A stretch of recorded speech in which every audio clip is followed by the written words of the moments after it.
All right, so this story comes from True Off My Chest. I think my therapist broke confidentiality and got my husband fired from his job. She said that he deserved to be fired because he was in trouble twice now for harassing people on the job, which isn't true. She also said they did an investigation and fired him the same day. What does that tell you about his guilt? The problem is, I never told her how this happened, but that is how it happened. No, but that is how it happened. I met with the person he broke the standards with at this most recent job. She wanted me to tell him, I'm sure, to know that she isn't the one who turned him in and that she was called into the owner's office and questioned. She said she never witnessed anything inappropriate, but she was texting him outside of work hours all the time, so I take that with a grain of salt. She brought another coworker, male of theirs, who said they didn't know who it was that said something to the owner. I didn't ask the question. They volunteered that. I just can't shake the feeling that my counselor said something to her friend or the owner.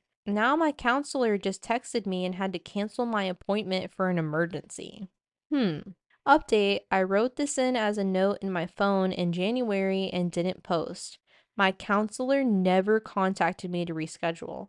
But yesterday, I texted her to ask if she was still seeing patients and it came back non deliverable. So I know I'll never know, but in a way, she did me a favor. Relevant comment says, absolutely report this to whoever professional body she is a part of, beyond unacceptable, but also, are you being honest with yourself about your husband? Reading this, I felt like red flags were hitting me in the face.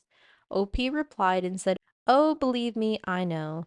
Those red flags are what we ended up talking about in therapy the whole time instead of the trauma I was originally going for.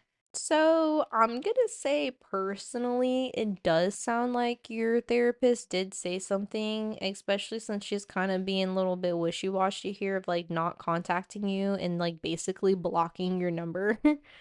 But your husband, I think you kind of might have a husband problem. I don't know any man that deliberately goes out of their way to befriend women as if they're like besties or something. I don't know. That just seems really kind of weird. Don't know about that, girl. I don't know.